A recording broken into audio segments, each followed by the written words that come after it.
GO రద్దు చేశారు మన చంద్రబాబు నాయుడు ముఖ్యమంత్రి అవ్వగానే. తెలుసా మీకు?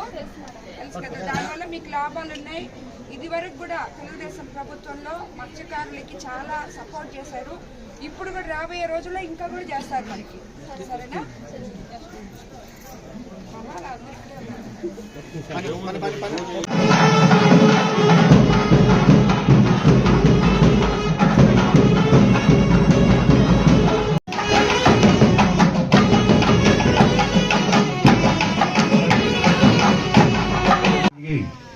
రామతీర్థం గ్రామానికి రావడం, మీ అందరి ముందు మీ అందరికీ గ్రామతీర్థం ప్రజలు, ఎస్టీలు, మత్స్యకారులు మీ అందరికీ కూడా నమస్కారం.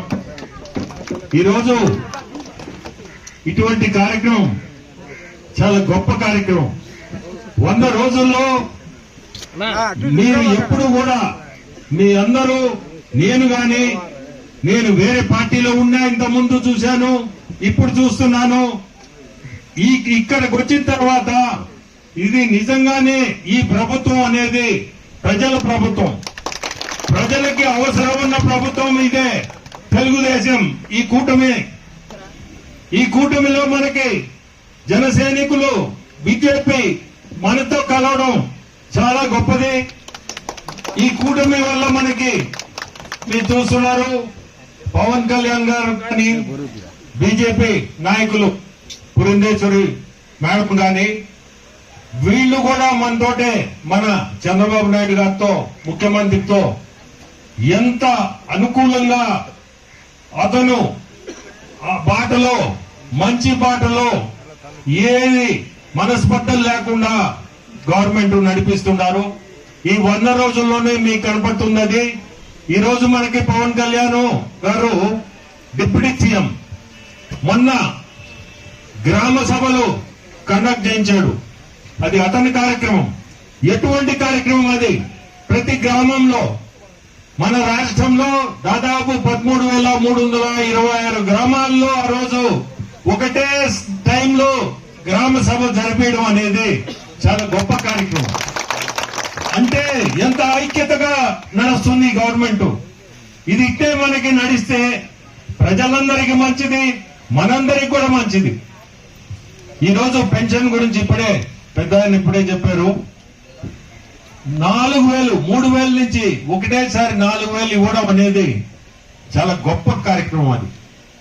అది కూడా 1వ తేదీ ఖచ్చితంగా ఇవ్వాలా అని మన ముఖ్యమంత్రులు చంద్రబాబు నాయుడు గారు ఖచ్చితంగా చెప్పున్నాడు. ఎన్ని ఇబ్బందులు ఉన్నా, ఆర్థిక ఇబ్బందులు ఉన్నా, మనము మటుకు పెన్షన్ అనేది ఖచ్చితంగా ఇవ్వాలా. అది మటుకు మారకూడదు. ప్రతి ఎమ్మెల్యే, ఇప్పుడే మా ఎమ్మెల్యే ఇందాక అక్కడ చెప్తునింది, ప్రతి ఎమ్మెల్యేని వాళ్ళని వీలైతే 1వ తేదీ ఏదో గ్రామంలో పోయి వీళ్ళని కూడా తోడు ఉండమని, గవర్నమెంట్ అఫీషియల్స్ తోటే, ఆ వాలంటీర్లు కానీ ఎవరు ఉన్నారో వాళ్ళతోటే కలిసి ఎమ్మెల్యేని కూడా దాంట్లో పార్టిసిపేట్ చేయమని. ఎందుకు చేయమని అంటే, ఆ రోజు ఏదన్నా ఈ పెన్షన్స్ రానోళ్లు, ఇటువంటి వాళ్ళు ఎవరైనా ఉంటే పక్కన ఇస్తుంటే చూస్తూ ఉండలేరు. తిరిగి మొత్తం దాదాపు ఆ రోజు 7-8 మందిని, ఇంక్లూడింగ్ ప్రైమ్ మినిస్టర్ ని కూడా, నరేంద్ర మోడీ గారిని కూడా కలిశాడు. 7-8 మందిని కలిసి రాత్రి 8 గంటలకు ఇంటికి వచ్చి 8:30-9కి మాతోటే కూర్చొని భోంచేసి, అంటే వ్యక్తి ఎటువంటి వ్యక్తో చెప్తున్నాను. పొద్దున లేసి మళ్ళీ ఇంకొక ముగ్గురిని చూడాలని మళ్ళీ దాదాపు 10 మంది మినిస్టర్ని పర్సనల్ గా పోయి ఆయన కలవడం. రెండోది, ఆయన దగ్గర ఉండే గొప్ప విషయం ఏంటంటే, నేనే పోవాలా అని కాదు, మీరందరూ రండి. అది ఇంకొక గొప్ప విషయం. జనరల్ గా ఏం చేస్తారంటే, ఎంపీలు కదా మీరు ఉంటారులే, పక్కన ఉంటారులే అని. అది కాదు, మీరు కూడా రండి. మీ సమస్య మీరందరూ కూడా ఉండాలా, మీరందరూ ఉండి వినాలా, ఏం జరుగుతుందో మీకు తెలియాలా, ఏం జరుగుతుందో. అంటే ఆ రకమైన మంచి దగ్గర మనం ఉన్నామంటే నా ఓటర్కి చాలా తృప్తిగా ఉంది, సంతోషంగా కూడా ఉంది. ఇది ఒక మంచి వ్యక్తి దగ్గర మనం ఉన్నాం.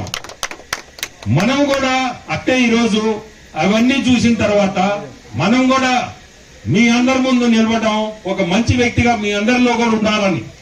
సో మనం మంచి వ్యక్తిగా ఉండాలంటే ప్రతి ఒక్కరు సమస్యలను కూడా మనం తీర్చేటట్టుగా ఉండాలి.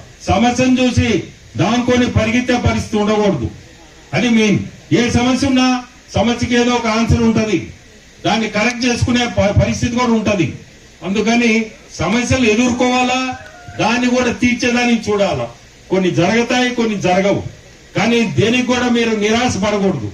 ఎందుకంటే ఎప్పుడు కూడా ప్రతి ఒక్కరూ జీవితంలో ఏమనుకోవాలి, మనం ఒక అడుగు ముందుకు పోవాలనే అనుకోవాలి. నిరాశ అనేది ఉండకూడదు. పోపు అంటే మనకి ఎప్పుడు ఆశ అనేది ఉండాలా, అత్యాశ కాదు, ఆశ అనేది ఉండాలా. నిరాశ అనేది మటుకు రాకూడదు. గుర్తుపెట్టుకోండి అందరూ. మీకు అందరికి ఒకటే చెప్పేది, ముందుకి 100 రోజుల్లో మన ముఖ్యమంత్రి చంద్రబాబు నాయుడు గారు మనకి ఎంత సమర్థవంతమైన ముఖ్యమంత్రో మనం తెలుసుకోవడానికి ఈ సమావేశానికి మనం అందరం ఇక్కడ హాజరు కావడం జరిగింది. ఇది మంచి ప్రభుత్వం అని నేను నిన్న ఈ రోజు మీ ఇళ్లకొచ్చి మీకు గోడలకి స్టిక్కర్లు వేసేటప్పుడు మిమ్మల్ని అడిగి తెలుసుకోవడం జరిగింది. అందరూ అవునమ్మా ఇది చాలా మంచి ప్రభుత్వం కాబట్టే మేము ఎన్నుకున్నామని చెప్పి సమాధానం ఇవ్వడం జరిగింది.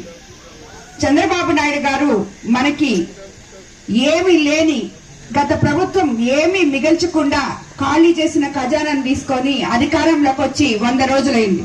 అయినా కూడా వచ్చిన మొట్టమొదటి నెలలోనే 1వ తేదీ, అది కూడా 3,000 ప్లస్ 4,000 కలిపి 7,000 పెన్షన్ నాయకుల ద్వారా, అధికారుల ద్వారా ఇళ్ళకి వెళ్లి తిరిగినప్పుడు మీ మొహంలో చూసిన ఆనందం ఇప్పటికీ మర్చిపోలేదు. అటువంటి అవకాశం ఎమ్మెల్యేలకు ఇవ్వడం నిజంగా ఆయనకి ఎన్నిసార్లు ధన్యవాదాలు తెలిపినా సరిపోదు. అదే విధంగా మనము ప్రతి ఒక్కటి కూడా 1వ తేదీకంతా జీతాలు రాకుండా ఎంతో మంది ఆఫీసర్లు, ఉద్యోగస్తులు ఇబ్బందులు పడుతున్నారు. ఈ ప్రభుత్వం వచ్చిన తర్వాత ప్రతి ఒక్కరికి 1వ తేదంతా జీతాలు అందివ్వగలుగుతున్నాం. అదేవిధంగా ఇప్పుడు డాక్రా మహిళలకు వడ్డీ లేని రుణాలు 5 లక్షల నుండి 10 లక్షలకి పెంచారు.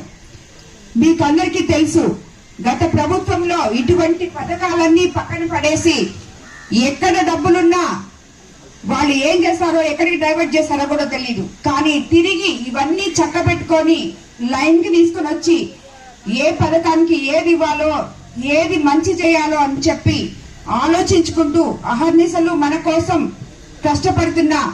ఇప్పుడే చెప్పారు ఎంపీ గారు, ఒకే రోజు 7 మంది మినిస్టర్ల దగ్గరికి తిరిగారని చెప్పి.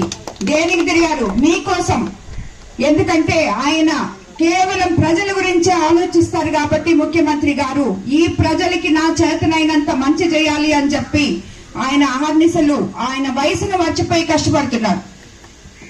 అదేవిధంగా మన ప్రభుత్వం రైతులకు ధాన్యం బకాయిలు 6,674 కోట్ల విడుదల చేసింది. ఇది వరకు గత ప్రభుత్వంలో ఉన్న బకాయి ఇవి. మత్స్యకారుల ఉపాధిని దెబ్బతీసే 217 జీవోను రద్దు చేయడం అయింది. దానివల్ల ఇక్కడ అందరూ చాలా హ్యాపీగా ఉన్నారని చెప్పి నాకు ఆల్రెడీ మీరందరూ చెప్పడం జరిగింది. అదేవిధంగా ఉచిత ఇసుక విధానాన్ని ప్రవేశపెట్టారు. సెప్టెంబర్ 19 నుంచి ఆన్లైన్ బుకింగ్ కూడా ప్రారంభించారు. గృహ నిర్మాణానికి 4 లక్షలు పెంపు, గ్రామాల్లో 3 సెంట్లు, పట్టణాల్లో 2 సెంట్లు రాబోయే రోజుల్లో మీ అందరికీ అందుబాటులోకి తేబోతున్నారు. అదేవిధంగా కొత్త మద్యం పాలసీలో కూడా మీరు ఓట్లేసి మమ్మల్ని గెలిపించారు. చంద్రబాబు నాయుడు గారు ముఖ్యమంత్రి అయ్యారు. మీకోసం అహర్నిశలు పాటుపడుతున్నారు. మేము కూడా మా చేతనైంది మీకోసం, కోవూరు నియోజకవర్గం కోసం చేయాలని చెప్పి చూస్తున్నాము. ఇది మంచి ప్రభుత్వం, వీళ్ళు చేస్తున్నారు అనేది మీ మనసుల్లో నుంచి రావాలి. మేం చెప్పి మీటింగ్లు పెట్టి ఇలాగన్నీ కాదు. మీరు సొంతంగా మిమ్మల్ని మీరే దానికి అనుకూలంగా మార్చుకోగలగాలి. అందరికీ ధన్యవాదాలు. మీకందరికీ ఇంకొకటి కూడా చెప్తున్నానమ్మా. ఇప్పుడు మనము కోవూరు నియోజకవర్గంలో క్యాన్సర్ బస్సు వచ్చింది ఇక్కడికి. అందరూ 35 సంవత్సరాలు పైబడిన మహిళలు, పురుషులు అందరూ 20వ తేదీ నుంచి 25వ తేదీ నుంచి విడవలూరు మండలానికి వస్తుంది. దూరం అని కాకుండా మీకందరికీ ఎక్కడో దగ్గరనే విడవలూరు హెడ్ క్వార్టర్స్ లో పెట్టి ట్రాన్స్పోర్టేషన్ పెడతాం. ప్రతి ఒక్కరు కూడా పోయి టెస్టులు చేయించుకోండి. ఆ టెస్టులు మీరు చేయించుకోవాలంటే డబ్బులు సరే బాగలేకపోతే ఎట్లన్నా చేయించుకుంటావు, అది 25,000 అవుతుంది, ఎట్లన్నా చేయించుకుంటావు. కానీ మీరు అనుకోరు పోయి చేయించుకోవాలని చెప్పి. అందువల్ల ముందుగా ఇక్కడ ఈ బస్ తెచ్చి పెడుతున్నాం కాబట్టి పోయి ఓపిక్గా పోయి చేయించుకుంటే ఎవరికన్నా క్యాన్సర్ అనేది ముందు అర్లీ స్టేజ్ లో మనం కనుక్కుంటే దానికి మొత్తం నివారణ, దాన్ని మనకి అవేర్నెస్ వల్ల నివారణ తొందరగా జరిగిపోతుంది. దానివల్ల ఏమన్నా ఉన్నా కూడా మళ్ళీ టెస్ట్లు స్విమ్స్ లోకి వెళ్ళి మీ ఆరోగ్యశ్రీ కింద చేస్తారు. ఆరోగ్యశ్రీ లేని వాళ్ళకి అక్కడ ఇంకొక పథకం ఉంది, ప్రాణదానం ట్రస్ట్ అనే పథకం ఉంది టీటీడీలో, వాళ్ళైనా చేస్తారు. కాబట్టి ఎవ్వరు కూడా దాన్ని మిస్ చేసుకోకుండా మనమే వెహికల్స్ పెట్టి ఇక్కడి నుంచి మిమ్మల్ని తీసుకుపోయి ఆ బస్ ఎక్కడుందో అక్కడ ప్రతి ఊరు నుంచి అరేంజ్ చేస్తాము. తప్పకుండా పోయి దాన్ని సద్వినియోగం చేసుకోవాలని మిమ్మల్ని అందరినీ కూడా కోరుకుంటున్నాను. అందరికీ నమస్కారం.